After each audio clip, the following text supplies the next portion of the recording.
Good afternoon, everyone. It's 2:00. I have no idea what day or date it is. If you're anything like me, the only way you know what day it is from the little date on your pill box.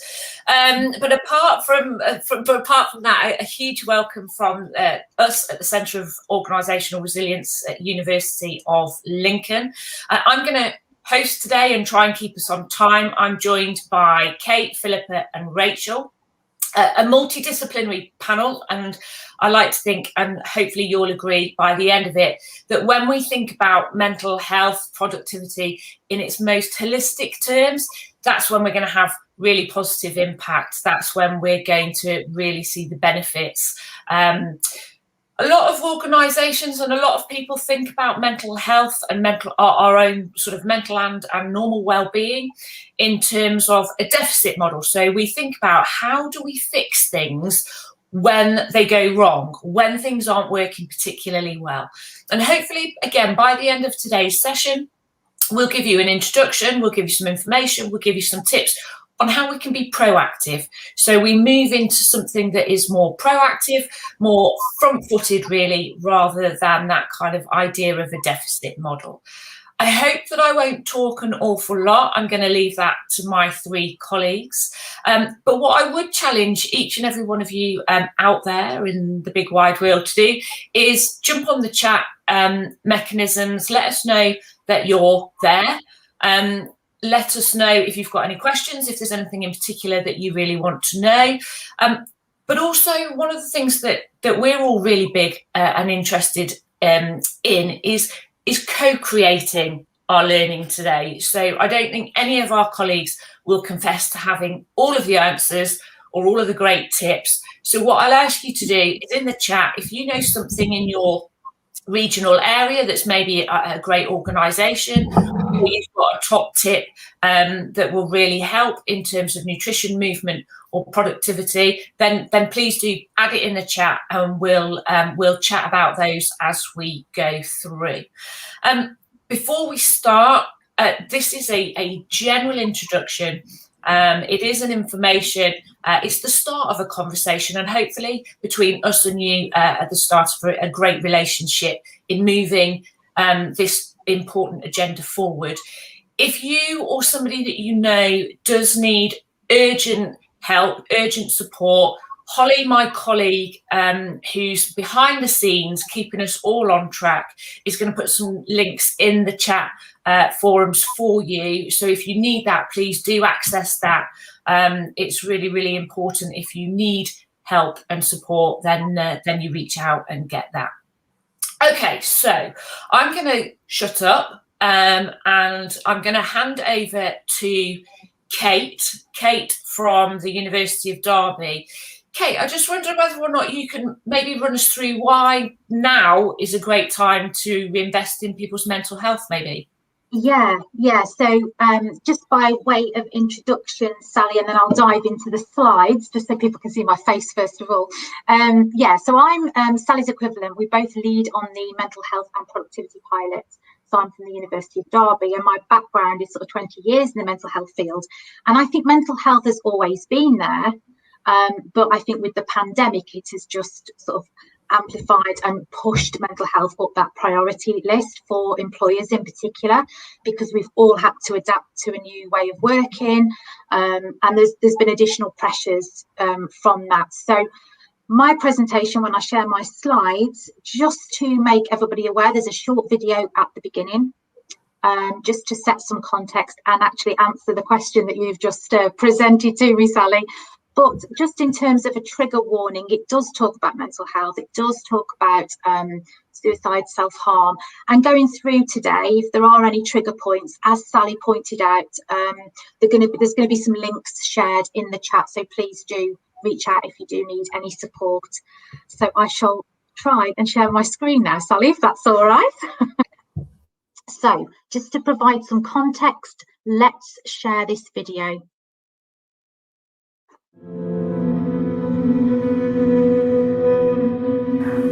After I had the conversation with my manager, Adrian, it was a mixture of emotions.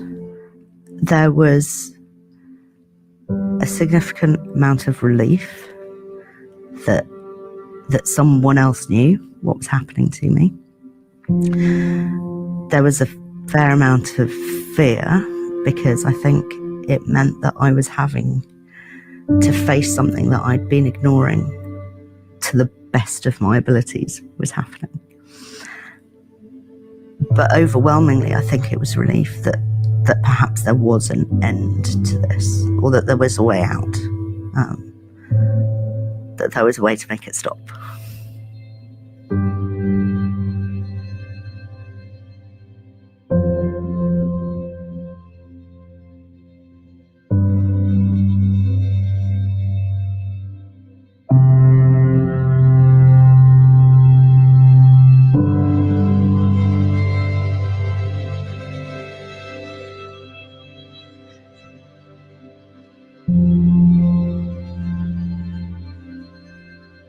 I'd work through lunches, I'd get home later, I'd work pretty much every evening.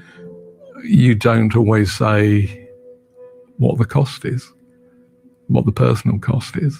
There was this constant sensation of just trying to get by. I was overwhelmed by everything that was going on. I just really was wanting to keep everything under control and fix everything myself. And the reality is that I couldn't.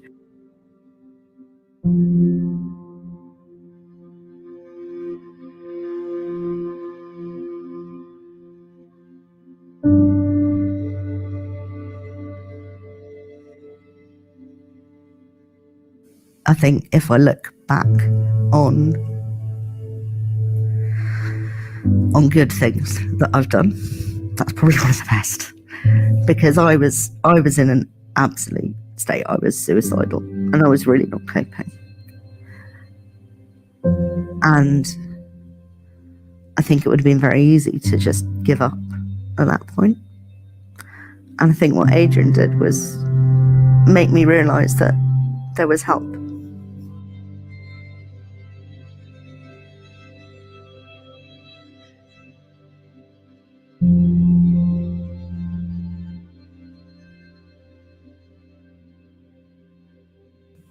I don't know if he realises how important it was to me and what a difference it made.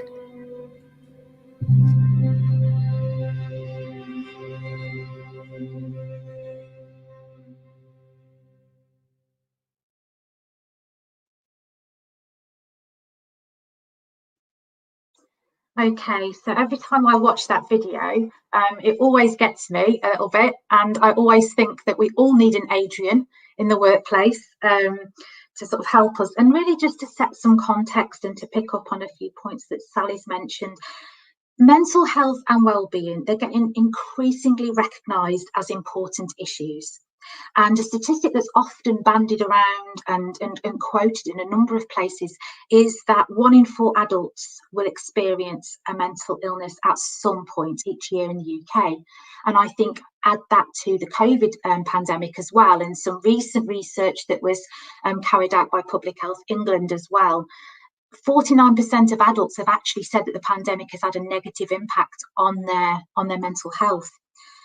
And although the prevalence of mental health is there, and it's significant, there's not going to be many of us that don't know somebody that's struggled, or indeed we've struggled ourselves. Team that with modern working life, which is always chaotic, packed with lots and lots of new pressures, new technology. You would think after a year working on Teams, working from home, that we would have webinars really seamless, but there's always an issue with volume, there's always an issue with something else, and those are just added pressures that we've all had to deal with. And with the pandemic, we've extended our reach. We're not just working 9 to 5. I think the home working, remote working has really had an impact, and those lines have been blurred a little bit between work and home. First and most importantly, help should be made available to individuals in times of need. And employers are in the best possible position to act as that preventative measure. So like Sally said, we want to get in before things escalate, before issues arise, and indeed before staff have to take any time off sick or have long-term absence, etc. So employers need a happy, healthy workforce to have the best productivity possible. And so that's why it makes so much sense for employers to get involved now in mental health and wellbeing of their workforce. They're really in a good position to start a conversation with their staff. And that can sometimes be quite daunting in starting that conversation, but actually there are loads and loads of tools out there, the Samaritans tool being just one of them, that can assist. So if we want a happier, healthier workforce, the days of having a health and wellbeing policy collecting dust on the shelf, that really has got to change. It can't just be a tick box exercise. And the mental health and productivity pilot is really designed to do just that. And in the first phase of our research, these were some of the stats that came out. We spoke to just under 2,000 employers. And as you can see there, only 8.8% of employees would actually confide in their employer. And I think it's really interesting at this point to make that distinction. There's a responsibility on the individual to talk to their line manager, because obviously line managers can only deal with what they're presented with. But equally, your employer has a duty of care as well to make sure that the workplace is as happy and as healthy and as supportive as possible. So the little word called pandemic, that back in 2019, when the mental health and productivity pilot first came about, we'd not even heard of COVID-19. And obviously it's brought a huge amount of additional pressures to us as a workforce. And it's really elevated mental health up that priority list. So as I mentioned previously, 49% of adults have actually said that the pandemic has impacted negatively on their mental health. And that is from a range of sort of feeling anxious, feeling quite isolated, stress, depression, sleep issues, homeschooling. That was a mammoth task in the early days, I'm sure, as well for many. And so what we need to do is move away from businesses sort of diminishing mental health and I guess having that tick box culture. So businesses that feel that they've got a health and wellbeing policy in place and that's sufficient, we really need to change that way of thinking and change that culture and make a positive difference to encourage employers to really open and create that open and transparent, supportive culture that really encourages people to talk about their mental health.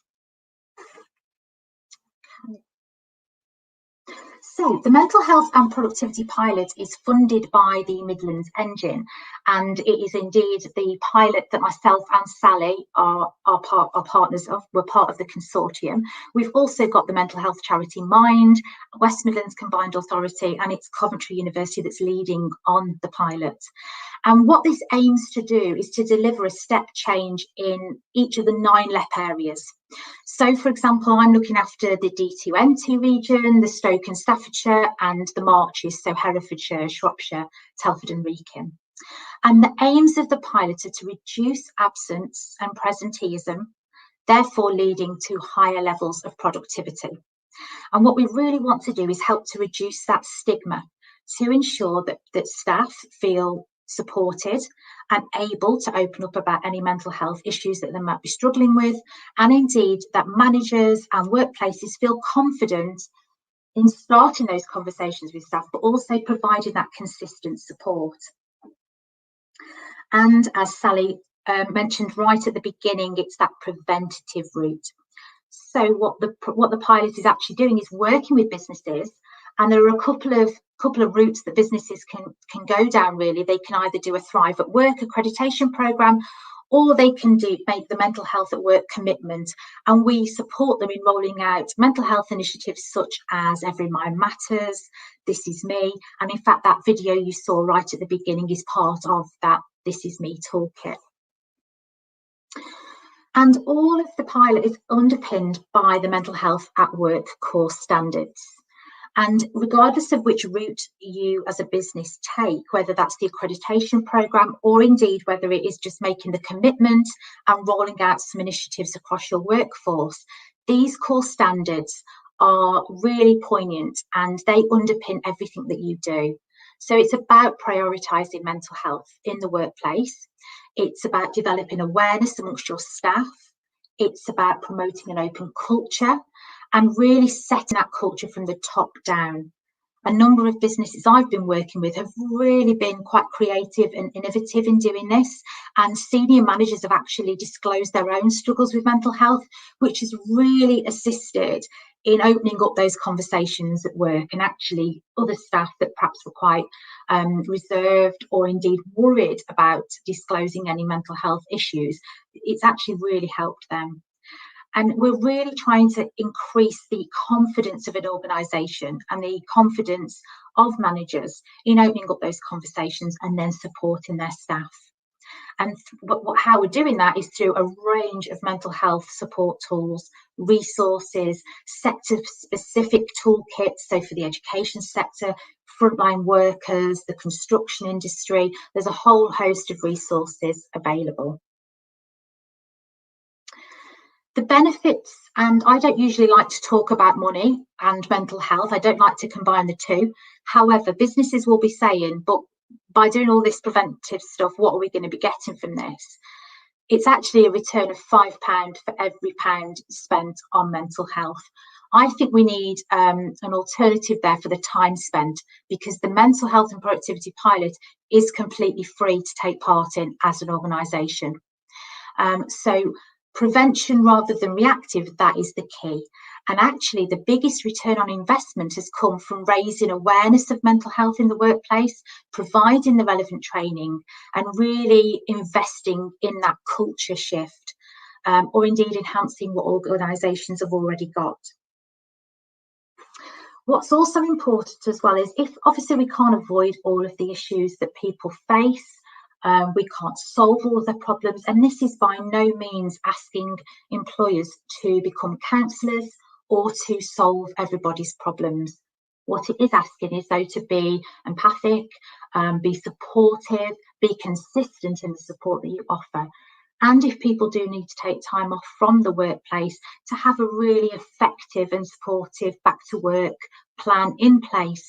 And I think that's very easy when it comes to physical health problems, but when it comes to mental health, that can sometimes be a little bit of a grey area, and we sometimes struggle or feel, I guess, not so much confidence in our ability to pull a plan together in terms of how to support somebody with mental health issues coming back to the workplace. And so the mental health and productivity pilot can support every step of the way. So either before we have any issues, during, and then after as well. These are the contact details of all of the universities in your area that are leading on the mental health and productivity pilot. I've put the relevant areas on there. I've also put Sally's details on there as well, being in charge of Lincoln, Leicestershire and Rutland. And Sally, I think we're taking questions at the end, but I'm more than happy for anybody who's got any questions to shout out now. Brilliant, thanks, Kate. Yeah, please do put your questions in the chat if you have any sort of, as I say, top tips, things that you really love. I think the important thing for me as well, and Elena makes the point in the chat about the impact being holistic, is it's not just about workplace as well, right? It's about making an impact for that person. You know, the film said it really beautifully. We all need an Adrian once in a while, but also it's not just about the positive impacts in the workspace. It's their family, it's the friends, it's those kind of ripple effects that actually make not just ourselves as individual or workspaces better, but actually society as a whole.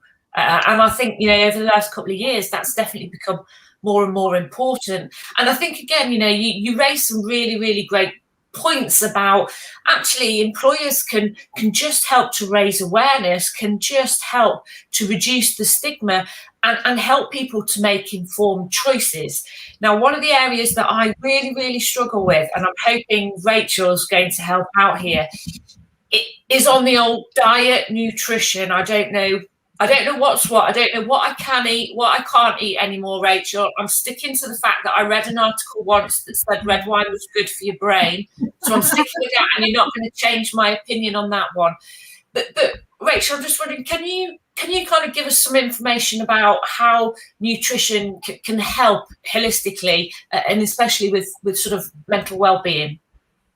Yeah, basically, I think for me, nutrition it's how you fuel your body, and ultimately, whatever fuel you put in is the good fuel you put in is the good you get out. So everything that happens in your life is impacted on what you eat, be it how you think, how you move, how you feel, will all be dictated to about what you've eaten, because ultimately that's your fuel. It's a bit like you wouldn't think to power a Formula One car with chip fat, for example, because you want that dynamic fuel. So it is kind of the same analogy with humans. If you want good energy and good productivity and good mental health, you ultimately have to fuel your body to support the body to do that for you. So if that clears it up a little bit. Yeah, no, that's fab. Thank you very much. And again, sometimes I kind of think, I've done that, eating too much and feeling like, oh, I can't move, there's nothing else I can kind of do. So it's knowing those links. Rachel, are you happy to kind of go through some other information that people might find useful? Yeah, totally happy to do that. So thank you for bringing my slides up. Thank you, Holly.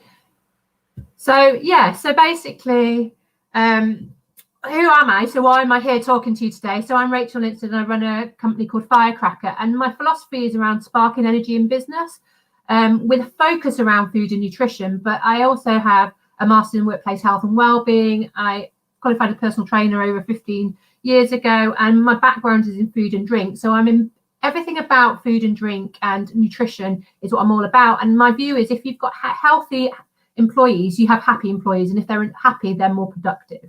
And the best way to start that is by putting the right fuel in.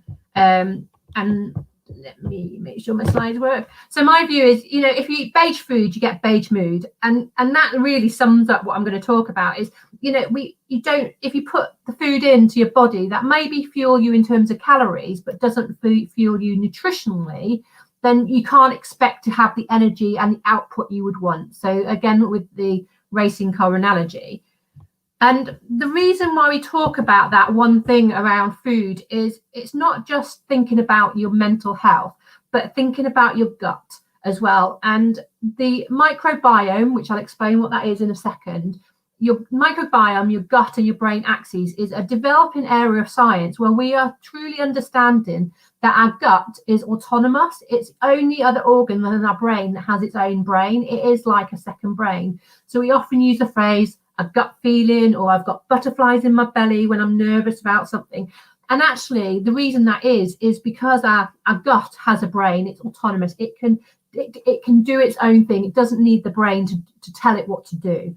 And that becomes really important when it comes about mental health, because ultimately then that can affect how you function, how your mental health is based on what's going on in your gut. And so within the gut, you have something called our microbiome. So we are actually more bacteria than we are human, and our microbiome is basically the ecology within your digestive system. And this is made up of microorganisms or bacteria. We have good and bad. And the good stuff helps with digestion, but it also helps with creating hormones, most of our immune systems in our gut as well. So making sure our microbiome is happy is a really good place to start. Because if our microbiome is happy, and we do know there is research that the type of bacteria you have in your stomach and the diversity of that bacteria are indicators for health and long-term health as well. And we do know within our modern lives, in terms of, we have less fibre in our diets now. We don't spend less time outside. We have more stress. We are more sanitized than ever before. So we aren't really setting ourselves up to give our bodies the bacteria it needs to survive in a positive way. One thing that I can't do anything about is stress. So stress is in our lives, and stress actually is a misnomer to me, because actually what stress is it's just a physiological reaction that our body has when we feel that we're in a life or death situation. But the one thing related to food and mental health and digestion is when we are stressed, so when we are in theory running away from that saber-toothed tiger or that tribe that's trying to kill us, we don't need to digest our food. Digestion is a non-life affirming kind of process. So when you are in that stress, so when you're in that flight or fight response, that physiological response to danger, your body will just switch off your digestion like that.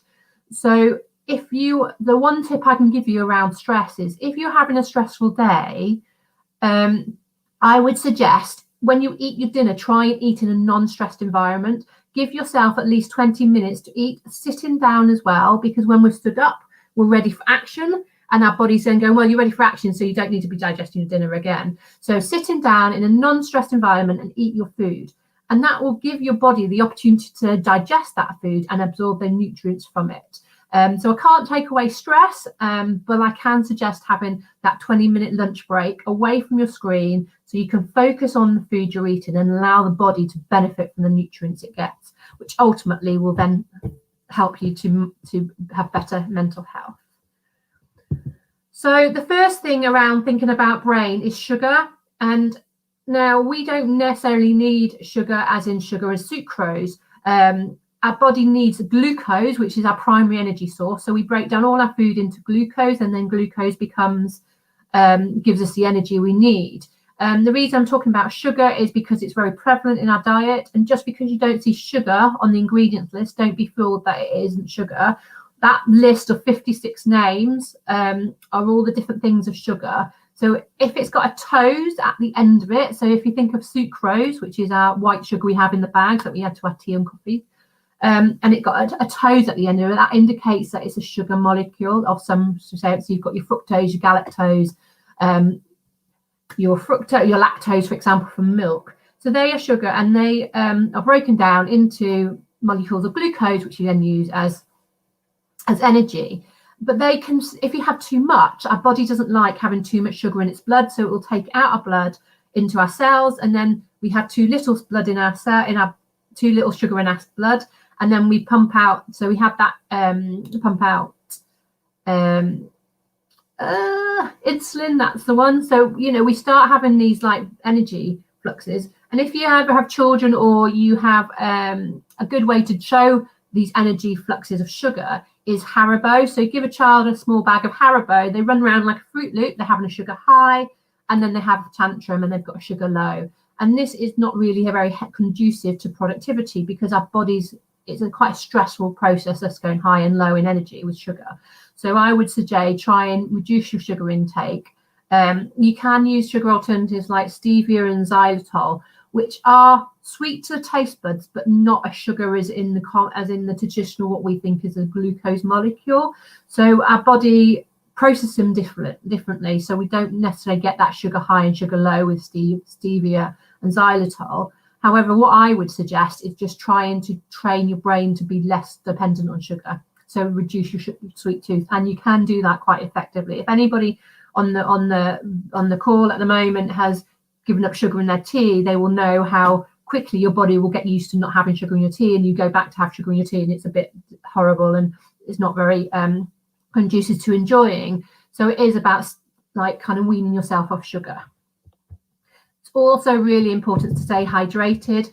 We always hear the thing about 2 litres a day, and really it is, because our bodies, not only are we made of fats, mostly fat, we're made of water. And so we need hydration, and just a 5 or 6% dehydration rate will have an impact on brain function. And the best way I can talk about hydration is checking out your wee. I know that sounds a little bit weird and a bit strange and probably not very pleasant, but ultimately our wee is a really good indicator. And as you can see on the slide, your target you want is to be about a 3 by early evening. So I often refer to this as it looks like a really good glass of Chardonnay. It probably doesn't taste anything like Chardonnay, I appreciate that, but that's kind of, you're looking for a good glass of white wine as an indicator of your hydration levels, and really use your wee as a good indicator, because your body's great at telling you what it needs. and hydration is a definite fact. It doesn't just have to be water. It can be hot drinks if you want to, like herbal infusions. It can be tea and coffee as well, but obviously with caffeine in them, they can be a stress inducer. So they can induce a stress reaction in the body. So we would suggest reducing them. It can be watered down fruit juice. It can be weak cordial. So don't just think it has to be water.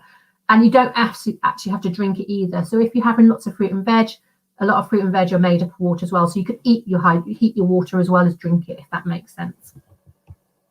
So like I said, our brain is quite high in fat. So we want some good fats in our diet. So the major fats we tend to have is our saturated fat, mainly from animal source, but also remember coconut and palm are also saturated fats. And these are the ones that you want a little bit in our diet, but not too much. And then you have your unsaturated fats, which are your mainly your vegetable source fats, and in that you have something called essential fatty acids. Now, essential fatty acids are your omega-3 and 6 oils, and they're classed as essential is because we need to get them in our diet. We cannot make them in our bodies from other things. So a lot of the nutrients we have in our diet, we don't necessarily need a certain nutrient. We can process it and transform it from other things. But when something's essential, like these fatty acids, we do need them from our diet. So omega-3 and omega-6 is the two nutrients we really need. And the way I remember them, and this is very crude, but it's a simple answer, is omega-3 comes from the sea and omega-6 comes from trees.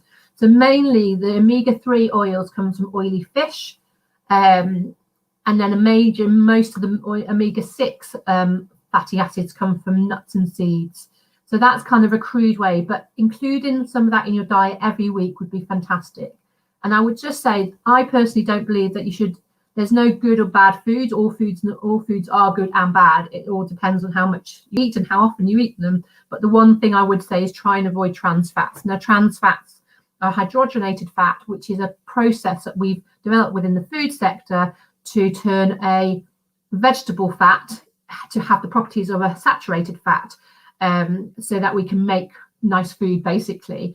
But what they found recently is our body cannot understand it. So when this fat's been transformed, our body doesn't know what to do with it and tends to lock it up into our cells, or it sticks it to our arteries of our heart. And there is research suggesting that this we don't get rid of it. You can't dispose of it. Our body just goes, like, I don't know what that is. I'm just going to put it somewhere and forget about it.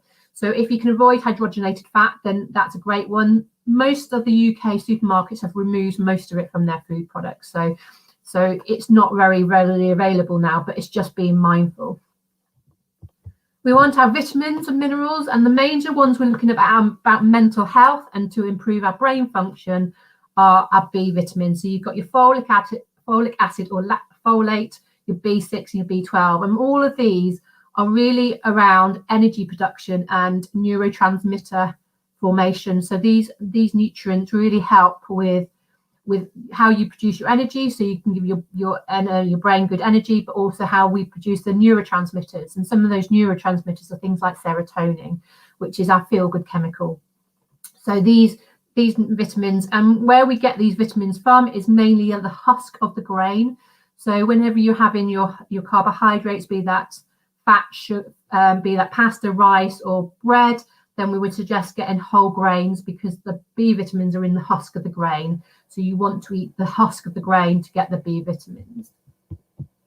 And then some of the nutrients that are other nutrients are your antioxidants, your minerals, and your fibers. So in terms of things like zinc, chromium, selenium, magnesium, calcium are all featured in terms of, again, energy production, brainwave function, neurotransmitters, and antioxidants. Now, antioxidants are, when we have chemical reactions in our bodies, often we have something called free radicals. Now, free radicals cause damage. So a bit like if you think of when you have a piece of metal and it gets wet, it goes rusty.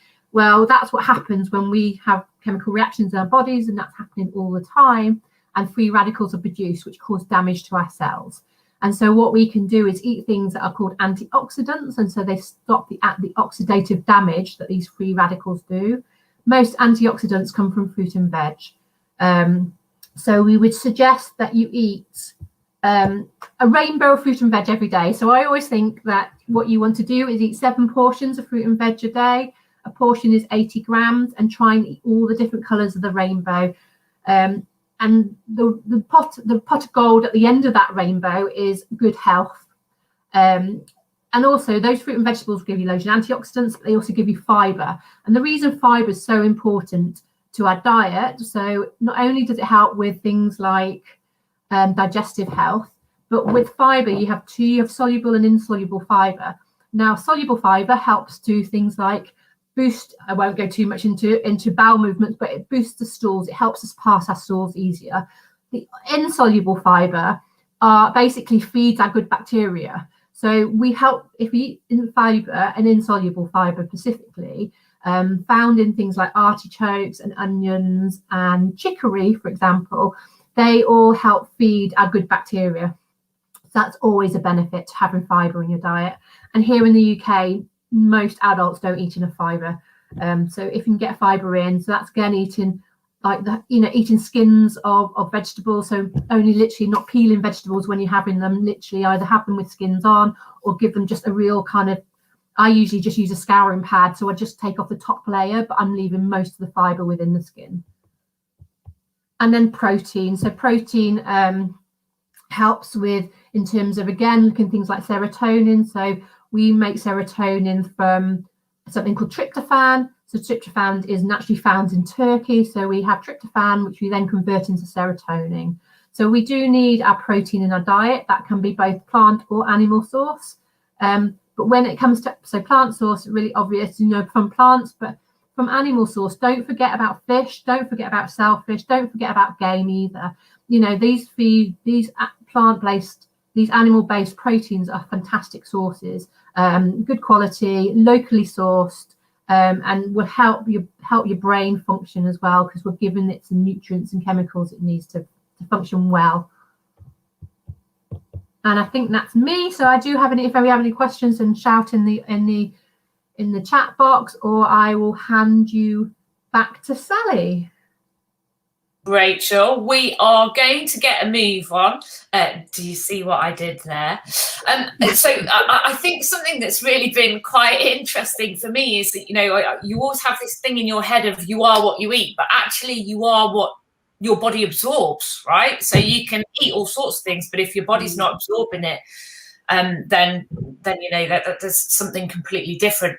We are going to move on. That's my second and only dad joke of the section, to Philippa, who's going to take us through movement and how movement can have a positive impact on our well-being.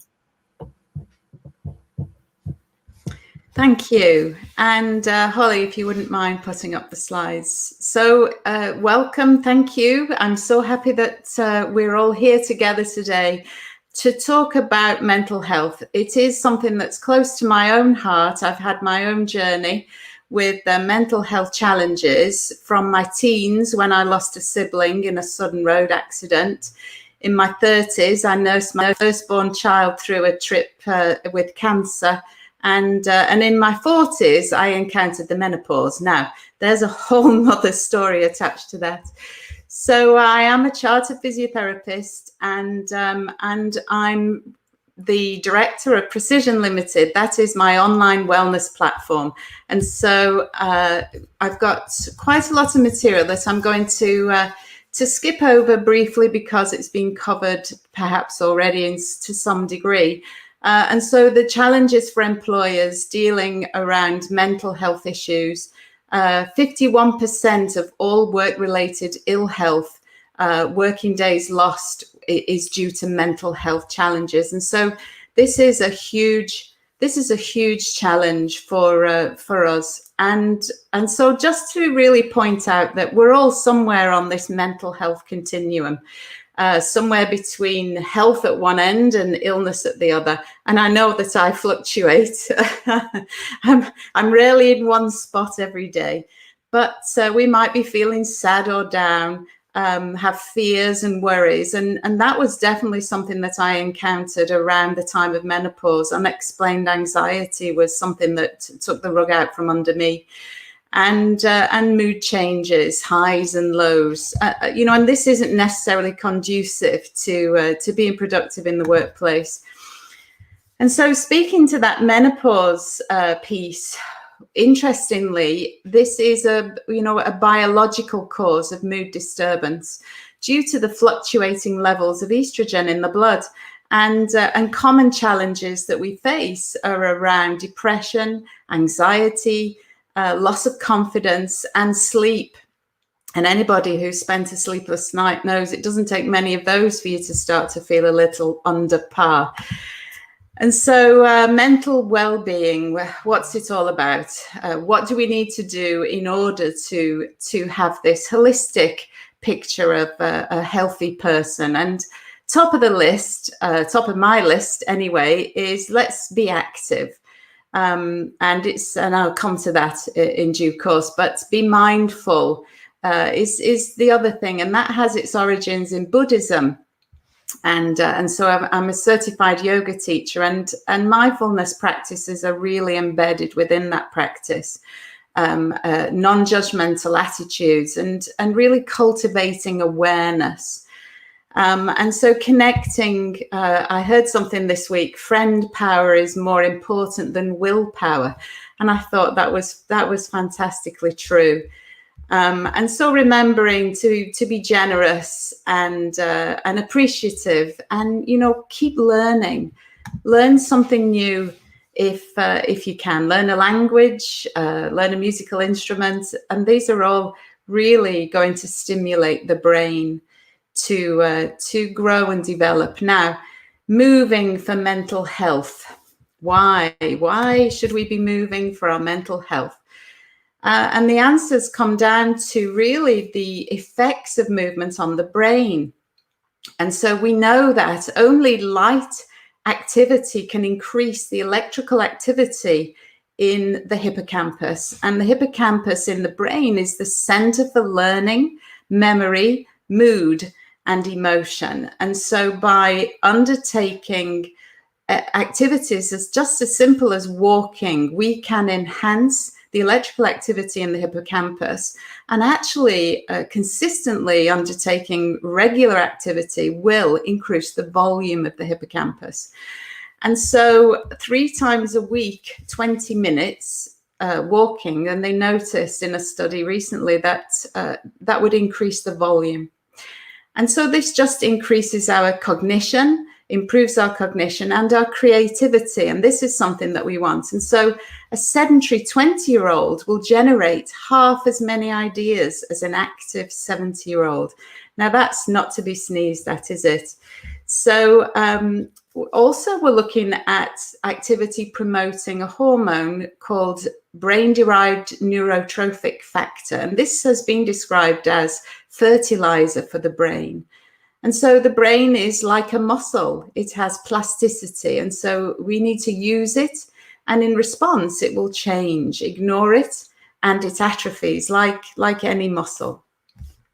And so in terms of the body, obviously activity it's no surprise that it's good for your muscles, and strengthening the muscles, mobilizing the joints and stretching the tendons and the ligaments is going to ultimately prevent aches and pains and relieve joint stiffness and reduce our risk of injury. And particularly in the workplace, we might be talking about back issues, which are awfully common, and repetitive strain. So what kind of movement should we be doing? Well, I've already alluded to the walking, and ideally we should be walking every day. We should be moving to feel alive. And in this fabulous sunshine we've got today here in Lincolnshire anyway, I went out for a walk earlier, and absolutely on the return, you're much more productive. And actually you're much more productive for about 2 hours afterwards.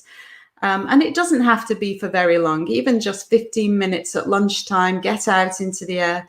Maybe you're not commuting anymore, but you could walk to work or pretend to walk to work like I do, and get the benefits of the feel-good chemicals circulating through the brain. And resistance training actually has really significant effects on the brain.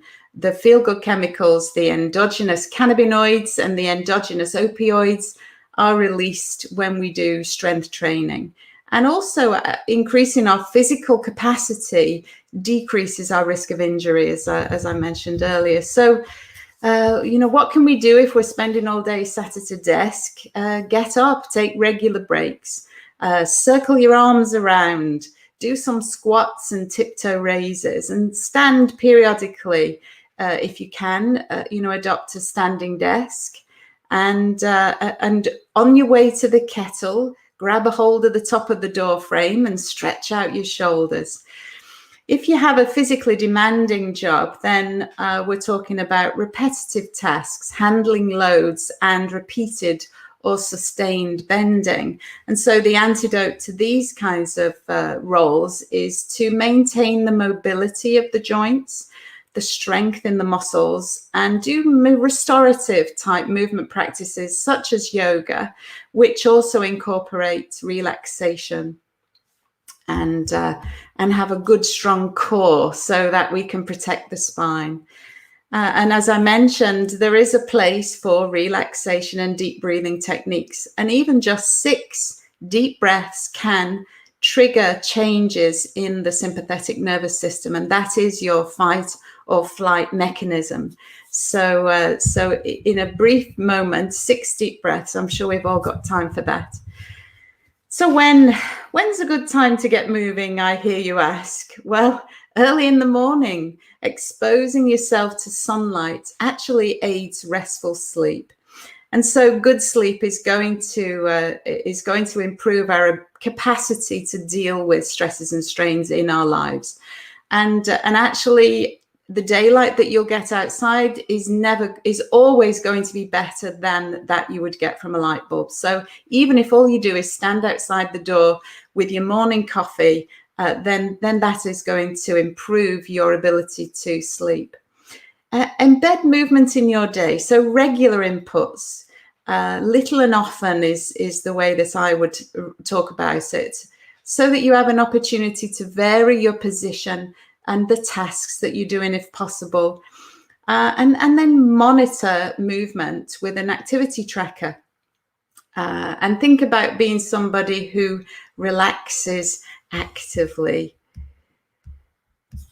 So how do we do this? How do we go about getting more movement into our lives, into our day, into our work? And I came across recently an interesting article in the BMJ about something called the Goldilocks principle, and we will share this in the chat for anyone who's interested. But that, if at all possible, we want to get in at the design stage, and that is to design work that has just the right amount of sitting. And that's where Goldilocks comes in, because if you remember, the porridge was too hot, no, too cold, no, and then it was just right. So we're looking for porridge that's just right, just the right amount of sitting, standing, and moving, arranged in a suitable pattern. And so physically active workers oftentimes have poorer health, not better, than sedentary workers. And obviously there are socioeconomic health inequalities that play into that. And actually it's possible that the Goldilocks principle could also be applied to the mental demands at work and have a positive impact on mental as well as physical health.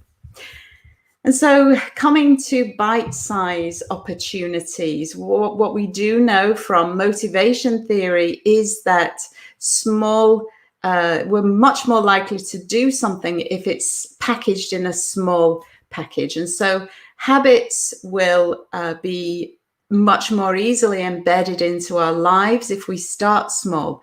5 minutes. Think of when you push the button on the kettle to boil, have a dumbbell handy to lift in the kitchen. And something as simple as that can set us on a journey to health and well-being. And yes, have one in your workplace too, or just do a few squats. Household chores, nobody's particularly thrilled by household chores, but it is an opportunity to get physical and get active. And so if you think every time you sit down on a chair, do 10 squats before you actually come to rest, and maybe balancing on one leg while you're on the telephone, something to just embed and incorporate movement into your day. Harness the power of technology. There's so much health tech around these days. And, you know, track your sleep, track your activity, moments of rest, and also something called heart rate variability. Heart rate variability speaks to mental health. It's indicative of our general state of a mind. And so there are some apps that you can track heart rate variability, for instance. Remember to celebrate success, because positive emotions will help to reinforce behaviors. And look to community. It may be that there are already health champions in your workplace who would be willing to lead a lunchtime movement session, for instance, a lunchtime walking group where people can get together and you know, kill two birds with one stone, have a bit of conversation, maybe just two people at the moment. But what we do know is that people who buddy up are more likely to move more, and so 700 steps more each day, actually. Think about working smarter, not harder. This is controversial perhaps, but scientists generally agree that the ideal daily working time is about 6 hours. And so there's something called the Pomodoro time management technique, and we'll put a link to that in the chat as well for everyone to have a look at.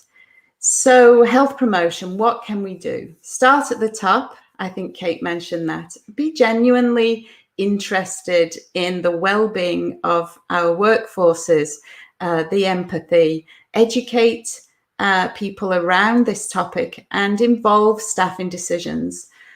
Support healthy lifestyle choices, and I'm talking maybe about vending machines and such like, and harness the power of technology. And ultimately, we need to offer a variety of opportunities. So here with me at Precision, I'm a virtual business, and we have a lot of virtual opportunities that I'm very happy to offer out to people. And so if there's anything you would like to know from me, please let us know in the chat. And thank you so much for your time today. And so taking us back to the group, thank you, Holly. Thanks, Philippa. It always sort of never ceases to amaze me. And you called it friend power, that sort of joint accountability, right? So I am more likely to go to the gym or go out for a walk if I promised a friend that I'm going to go with them, because I don't want to let them down, rather than maybe not wanting, you know, or not being quite so bothered to let myself down. And I sort of, I think you're right. It's just those slight changes in little things that we can do, and maybe workplaces can help, because it's that kind of, it's a small change, but it's making a change. You know, we could all buy, you know, a stand-up desk, but if it's just going to turn into another piece of furniture that I put my cardigan on, you know, like the exercise bike, then it isn't going to have made an awful lot of difference, right? Right. So one question I've got for the team, I'm looking at the sort of chat. There's no sort of questions as such coming through. So one question I've got just in the last couple of minutes is, how about those people that don't work in an office, that maybe don't work on a sort of what I would call a manual job, so on a building site or something like that? So I'm thinking bus drivers, lorry drivers. What could they do? What would your top tip be each for maybe something that they could do? If I bring in Kate, and then we'll come to you, Philippa. So yeah, it's those more remote workers, isn't it, Sally, that seem to have issues, and as part of MHPP, that's been quite a few businesses have signed up where those workers, the communication's difficult, and so there's a lot of online tools. So Every Mind Matters is a good tool to go onto, and it's not for when you're struggling. it's like prevention, again, like we've raised, Sally. So Every Mind Matters is a really good tool. There's a 5-question quiz that you can just do, and it asks you about your sleep, about your well-being, your work-life balance, and then it gives you a mind map of a whole host of issues, like resources, signposting, guided meditations, etc. There's a whole host of things on there, so that would be a good tip, and do that on a regular basis as well. Thanks, Kate. Philippa, what would you recommend to that sort of group of people then? What change could they make? Well, I mean, if you're talking about bus drivers, I have a bus stop quite near where I live, and the bus quite often stops there while they have their break. And what I do see, in the summertime, is the bus driver gets out and stands on the pavement for a little while. I suppose if I asked him to do a few star jumps while he was stood there, that might just be very slightly unnerving to the passers-by, mightn't it? But yeah, definitely get out of the seat, because sometimes it's tempting to just sit there, switch on the mobile phone, and continue. So any opportunities that you have to incorporate, even just like I said, it could be just 10 squats and you're done, just any opportunity. And then of course there are people with delivery drivers. I had my somebody here, a client of mine who is a delivery driver. I was just trying to remember. And of course, so they're sitting and then they get out and they've got to be quite physical all of a sudden. And so you're going from one extreme to the other, when maybe you could just do a little bit of warming up before you start lifting those very heavy, boxes of groceries. So you've been sitting outside my house with the Amazon delivery person, haven't you? Rachel, what would one piece of advice you give to employers about how they can raise awareness maybe for a healthier diet, in the workplace? I think it is about empowering people with knowledge, but in terms of making those little things, the thing that I think is the easiest thing to apply is healthy snacking. So it is easy to just grab a chocolate bar or a packet of crisps, but there are so many things that you could eat that can be a healthy snack. And I see snacks as they're micro meals basically. So my micro meal, my snack, is kind of get me through to the next time I can have an opportunity to make a better choice. So my snacks I have during the day is like mid-morning, mid-afternoon, and in the evening. And so I always think about healthy snacking. So that could be things like nuts and seeds are a great opportunity, or nuts and dried fruit, because it doesn't go hard. Even if you've got a man bag, they don't go destroyed. The last thing I know, most people have had a banana in their handbag, and 2 or 3 days or weeks later, you find this kind of mush in the bottom. But things like dried nuts are great to have. I'm a fan of things like beef, and this is not vegetarian or plant-based, but things like beef jerky, or you can get little packs of salami now, so pepperami or something like that. Again, it's going to give you energy, but it's not going to give you that sugar spike. So it's about thinking about something that will give me energy and fill me up and keep me going, but not going to spike my energy, so I'm getting that sugar high. So mainly protein-based and fat, I would say. So nuts and dried fruit are probably a perfect combination. I'll give those a go. And again, I think sometimes it's about just taking a little step and doing something proactive, rather than maybe cutting out food groups and all those kind of random things. So even maybe just increasing my water intake with some fruit teas, rather, replacing some of that caffeine. Okay, so we're nearly out of time. I just want to thank the panel, and for Holly, our colleague in the background, for putting all the information out. We will come back out with more information. We will also come back out with information about other webinars that we're hoping to hold on sleep, on how to return back to the workplace. So again, keep your eyes peeled for those. I think today, if we can maybe take anything away, it's start the conversation, and it doesn't have to be a massive thing. It can be just something small. And right at the beginning of the session, I challenged you, what would be the one thing that you're going to do differently at the end of today? We all wanted that sort of positive impact. So think about that. You can share it in the chat if you want to. But I'm going to challenge you all to commit to a follow-up session with us in sort of 6 weeks' time, and we're going to be that friend, that sort of accountability friend, to see exactly what you guys have done differently and to hear all the great success stories.